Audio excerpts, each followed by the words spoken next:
Hello hi viewers, இந்த வீடியோவில் பார்த்தீங்கன்னா ஸ்வீட் ஆர்ட் மூவியோட ரிவ்யூ தான் பார்க்க போகிறோம். இந்த படம் இப்போ ஒரு 10 days பேக் தேட்டரில் ரிலீஸ் ஆன ஒரு தமிழ் படம். அந்த படத்தில் வந்து பார்த்தீங்கன்னா ரியோ ராஜ், சுரேஷ் சக்கரவர்த்தி, ரெஞ்சி பணிக்கர், கோபிகா ரமேஷ் இவங்கலாம் மெயின்லைட் பண்ணியிருக்காங்க. யுவன் சங்கர் ராஜா இந்த படத்துக்கு மியூசிக் பண்ணி ப்ரொடியூஸும் பண்ணியிருக்காரு. டேரக்டர் ஸ்வினீத் எஸ் சுகுமார்ன்ற ஒரு டெபியூட்டன் டேரக்டர் இந்த படத்தை டைரக்ட் பண்ணியிருக்காரு. இது வந்து பார்த்தீங்கன்னா ஒரு ராம்காம் ஜெனரில் எடுக்கப்பட்ட ஒரு படம்னே சொல்லலாம். ஒரு யூஷுவல் கதைக்கான ஒரு டெம்ப்ளேட் தான் இது. இப்போ நிறைய படங்களில் பார்த்த பழைய கதை தான். லைக் இந்த படத்தோட கதை என்னன்றது வந்து சிம்பிளாக வந்து பார்த்தீங்கன்னா ரியோ வந்து பாத்தீங்கன்னா ஒரு பொண்ணை லவ் பண்ணிட்டு இருக்காரு. ரொம்ப சீரியஸா லவ் பண்றாரு. பட் அவங்க 2 பேருக்குள்ளேயும் ஒரு சில ப்ராப்ளங்கள், கருத்து வேறுபாடுகள், அவங்க லவ் வீட்டுக்கு தெரிஞ்சு ஒரு சில சம்பவங்கள், அதாவது இன்னும் ஒரு சில சம்பவங்கள் அவங்க பண்ணதும் அவங்க வீட்டுக்கு தெரிய வருது. ஸோ இதுக்கப்புறம் இந்த படத்துல என்ன ஆச்சு, திரும்பி அவங்க 2 பேரும் சேர்ந்தாங்களா இல்லையா அப்படின்ற மாதிரியான ஒரு ரொம்ப ஒரு யூஷுவல் டெம்ப்ளேட். இந்த படத்தை கதையை பத்தி சொல்லணும்னு பெருசா அவசியம் இல்லை. இந்த கதையை நீங்க பல தமிழ் படங்கள்ல பார்த்த ஒரு யூஷுவல் டெம்ப்ளேட் தான் இது. மெயினா இந்த படத்துல வந்து பாத்தீங்கன்னா ரியோ அவரோட ஆக்டிங் நல்லா இருந்தது. ஏன்னா அவர் இதுக்கு முன்னாடியே வந்து பாத்தீங்கன்னா அவர் ரீசெண்டா லாஸ்டா பண்ண 2 படங்களுமே வந்து நல்ல ஒரு ராம்காம் படம் தான். எஸ்பெஷலி இந்த இதுக்கு முன்னாடி அவர் பண்ண படம் வந்து இன்னும் நல்லா சூப்பராகவே இருக்கும். இந்த உருகி உருகி போனதடி யாஞ்சி அந்த பாட்டு, அதெல்லாம் அந்த படம் வந்து பாத்தீங்கன்னா செமையா இருந்தது. மேலும் அவ்வளோ ஒரு ஃபீல் குட்டான ஒரு படம். அப்பவே ரியோ ஆக்டிங் பயங்கரமா இருந்தது. சரி, ஓகே, அவருக்கு நிறைய இந்த மாதிரி லவ் மூவிஸா வரும்னு பார்த்தா அதே மாதிரி ஒரு பேட்டர்ன்ல ஒரு படம் இப்போ வந்திருக்கு. இந்த படமும் வந்து பாத்தீங்கன்னா அவர் யூஸ்வலா அவரோட அந்த ஒரு கேரக்டராகவே இவருக்கு எப்படின்னா இந்த மாதிரி ஒரு சிம்பிளான ஒரு பழைய கதைகள், ஒரு சிம்பிளான ஒரு லவ் ஸ்டோரி, இந்த மாதிரி படங்கள்லாம் நீட்டா நடிச்சு கொடுத்துட்டு போற அளவுக்கு, பிளசண்டா நடிச்சு கொடுத்துட்டு போற அளவுக்கு ஆக்டரா இருக்காரு. ஒரு நெஸ்ஜோ ஒரு ஹீரோ மாதிரி இருக்காரு ஃபேஸும் பார்க்கறதுக்கு. ஏன்னா நம்ம வந்து விஜய் டிவில நிறைய ப்ரோக்ராம்ஸ்ல அவரை பார்த்துருக்கோம். அப்படின்ற போது அவர் வந்து நீட்டா நடிச்சார். ரொம்ப கேஷுவலா இருந்தவரோட ஆக்டிங் இந்த படத்துல. அந்த கதைக்கு என்ன தேவையோ அதை ரொம்ப செட்டில்டா நடிச்சு கொடுத்திருந்தாரு. ஒரு நல்ல கேரக்டர் தான் அவர் இந்த படத்துல. ஒரு மாதிரி ஒரு சீரியஸ் டைப் ஆஃப் ஒரு கேரக்டர் தான் இதுல. அவர் ரொம்ப காமெடி, அந்த ஹியூமர் கேரக்டர் கிடையாது. பட் அது ரொம்ப நல்லா நீட்டாவே ரியோ ராஜ் பண்ணியிருந்தாரு. அதே மாதிரி வந்து கோபிகா ரமேஷ் அவங்க படத்துல ஹீரோயினா பண்ணியிருக்காங்க. ஒரு நல்ல நீட்டான ஒரு ரோல், மெச்சூர்டான ஒரு கேரக்டர் அவங்க இந்த படத்துல.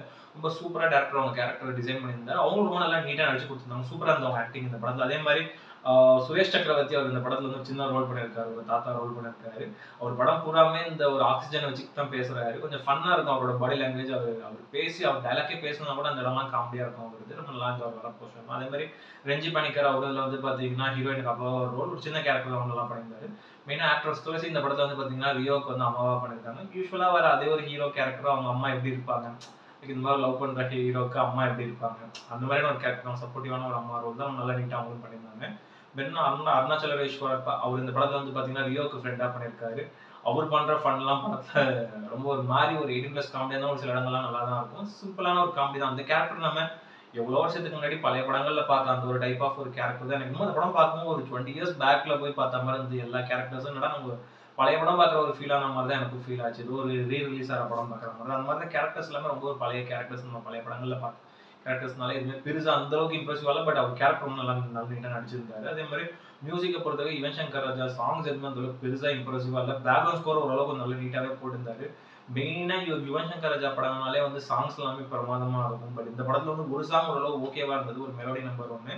பேக்ரவுண்ட் ஸ்கோரை நீட்டா போட்டிருந்தாரு. ஓரளவு ஓகேவா இருந்தது. அதே மாதிரி வந்து பாத்தீங்கன்னா பாலாஜி சுப்ரமணியனோட சினிமாட்டோகிராஃபி, இந்த ஒரு டே ஒர்க்கா இருக்கட்டும், அந்த கலர் ஃப்ரேம்ஸா இருக்கட்டும், ரொம்ப நீட்டா வந்து சிம்பிளா இருந்தது. படம் பிளசண்டா இருந்தது. அதே மாதிரி தமிழரசனோட எடிட்டிங் அந்த படத்துக்கு வந்து பாத்தீங்கன்னா ரொம்ப நல்லா இருந்தது. படத்தையும் வந்து ஒரு 2.25 மணி நேரத்துல கிறிஸ்ப் பண்ணிட்டா வந்து எடிட் பண்ணியிருந்தாரு. படத்துல பெருசா ஸ்டஃப் இல்லை. பட் அப்படி இருந்த படம் 2.25 மணி நேரம் ஓடுறது ரொம்ப நேரம் படம் போற மாதிரி ஒரு ஃபீல் ஆச்சு. பட் ஆனா நீட்டா எடுத்திருந்தாரு. இதுலயே வந்து ஒரு நான் லீனியர் ஸ்கிரீன் பிளே எல்லாம் யூஸ் பண்ணியிருந்தாங்க. அது வந்து ரொம்ப நல்லா ஆடியன்ஸ்க்கு புரியுற மாதிரி வந்து நீட்டா கட் பண்ணியிருந்தாரு அவரோட எடிட்டிங்ல. அதே மாதிரி டைரக்ஷன் ஸ்வனீத் எஸ் சுகுமார் அவர் வந்து ஒரு டெபியூட்டன் டைரக்டர். ஒரு பழைய சிம்பிளான ஒரு கதையை எடுத்துக்கிட்டாரு.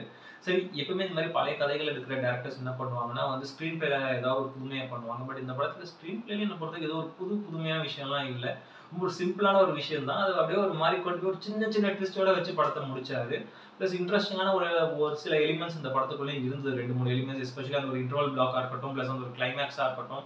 ஸோ படத்துல ஒரு 2-3 சீன்ஸ் கொஞ்சம் நல்லா இன்ட்ரெஸ்டிங்காகவே இருந்தது. அதை தவிர பெருசா மிச்ச இடங்கள்லாம் வந்து பாத்தீங்கன்னா ரொம்ப ஃபிளாட்டா ஒரு மாதிரி ஒரு பழைய டைப் ஆஃப் ஒரு ஸ்கிரீன் பிளேல ரொம்ப போரிங்கான சீன்ஸுமே நிறைய இருந்தது. ஒரு சில இடங்கள் லேகும் ஆச்சு. ஃபர்ஸ்ட் ஹாஃபாகவும் இருக்கட்டும், செகண்ட் ஹாஃப்லயும் ஒரு சில இடங்கள் லேகா இருந்தது. எனக்கு வந்து இன்னொரு 15 நிமிஷம் படத்தை திரும்ப பண்ணிருக்கலாம் அப்படின்ற மாதிரி, இன்னும் கொஞ்சம் இன்ட்ரெஸ்டிங்காகவும் ரைட்டிங்ல இன்னும் கொஞ்சம் ஸ்ட்ராங்கா இருக்கலாம் அப்படின்ற மாதிரி தான் இருந்தது. பழைய கதையா இருந்தாலும் கொஞ்சம் ரைட்டிங்ல இன்னும் கொஞ்சம் பெட்டரா கொஞ்சம் இன்ட்ரெஸ்டிங்கான எலிமெண்ட்ஸ்லாம் ஸ்கிரீன் பிளேல போட்டாதான் படம் ஓரளவாவது நல்லா இருக்கும் பார்க்கறது. பட் இது வந்து ரொம்ப ஒரு மாதிரி தான் இருந்தது. பட் ஆனா அந்த அளவுக்கு உங்களை எங்கேயும் தூங்க வைக்காத அளவுக்கு ஓரளவுக்கு கொஞ்சம் அந்த ஒரு காமெடி ஃப்ளோல தான் படம் போச்சு. ஏன்னா அது வந்து நம்ம சொல்லலாம். ஏன்னா வந்து ரொம்ப அந்த அளவுக்கு நம்ம தூங்க வைக்காம ஓரளவு ஓகே, ஒரு நல்ல ஒரு கமர்ஷியல் படம் டீசெண்டா பாக்குற மாதிரி ஒரு ஃபீல் தான் இருந்தது படம். அது வந்து ஒரு நீட்டா பிளசண்டா இருந்தது இந்த படம் பாக்குறதுக்கு. மெயினா அந்த படம் வந்து பாத்தீங்கன்னா ஒரு லவ் ஸ்டோரி தான் அது. பட் ஆனா உள்ளுக்குள்ள ஒரு சில நல்ல மெசேஜஸ் சொல்ல வராங்க. அது உண்மையிலே பாசிட்டிவா பார்த்தேன் இந்த படத்தோட கதை. ஏன்னா இந்த படத்துல நடக்கிற விஷயங்கள் நீங்க பாத்தீங்கன்னா இப்ப அட் பிரசன்ட் இப்ப நடக்கிற சிச்சுவேஷன் தான். பிரசன்ட் இப்ப நம்ம இந்தியால நம்ம ஊர்ல நடக்கக்கூடிய ஒரு விஷயம் தான். அது வந்து ரொம்ப வந்து தெளிவா ஒரு மெசேஜோட சொல்லி சின்ன மெசேஜோட சொல்லி போற போக்குல முடிச்சிருந்தாரு. பட் இன்னும் கொஞ்சம் ரைட்டிங்ல ஸ்ட்ராங்கா பண்ணி இன்னும் கொஞ்சம் இன்ட்ரெஸ்டிங்கான எலிமெண்ட்ஸ்லாம் போட்டிருந்தாருன்னா படம் வேற லெவல்ல இன்னும் கொஞ்சம் ரீச் ஆயிருக்கும். இப்போ வந்து ரொம்ப ஒரு பிலோ ஆவரேஜா போயிடுச்சுன்னு சொல்லுவேன் இந்த படம். அந்த படத்துக்கு என்னோட ரேட்டிங் வந்து பாத்தீங்கன்னா 10க்கு வந்து ஒரு 6 குடுப்பேன். அந்த அளவுக்கு ஒரு ஒர்த்தான ஒரு ஒன் டைம் டீசன்ட் வாட்ச் அது. ரொம்ப போர் அடிச்சுதுன்னா தியேட்டர்ல பார்க்கலாம். இல்லன்னா ஓடிடில வந்தோனே பாருங்க. பட் ரியோ இதுக்கு முன்னாடி பண்ண படங்களுக்கெல்லாம் பார்க்கும்போது இந்த படம் வந்து அந்த அளவுக்கு இல்லையோ, ரொம்ப ஒரு பிலோ ஆவரேஜா போயிடுச்சு அப்படின்ற மாதிரி தான் எனக்கு ஒரு ஃபீல் ஆச்சு. பார்ப்போம் அதுக்கு அடுத்து என்ன நல்ல நல்ல ஸ்கிரிப்ட்ஸ்லாம் எடுத்து அவர் பண்றாரு. இன்னும் கொஞ்சம் புதுமையான ஸ்கிரிப்ட்ஸ் மெயினா எடுத்து பண்றாருன்றது இந்த பழைய டெம்ப்ளேட்ஸ் இல்லாம பார்ப்போம் அப்படின்றது. இந்த வீடியோ பிடிச்சிருந்தா லைக் பண்ணுங்க, கமெண்ட் பண்ணுங்க, ஷேர் பண்ணுங்க, இந்த சேனலை சப்ஸ்கிரைப் பண்ணுங்க. இந்த வீடியோட லிங்க் உங்க ஃப்ரெண்ட்ஸ் எல்லாருக்கும் ஷேர் பண்ணுங்க. வேற இன்னொரு நல்ல வீடியோல மீட் பண்ணலாம். Okay friends, thank you. By.